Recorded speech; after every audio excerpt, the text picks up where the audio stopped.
Welcome! Today in front of me DOOGEE S95 Pro, and I'll show you how to add SIM pin to SIM card on this device.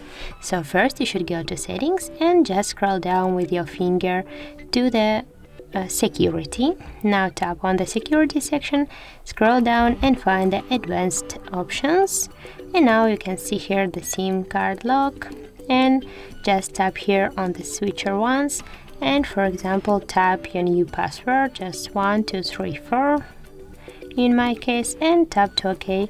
Now as can you see, your SIM card is locked. So that's it. If you found this video helpful, leave like, comment and subscribe our channel.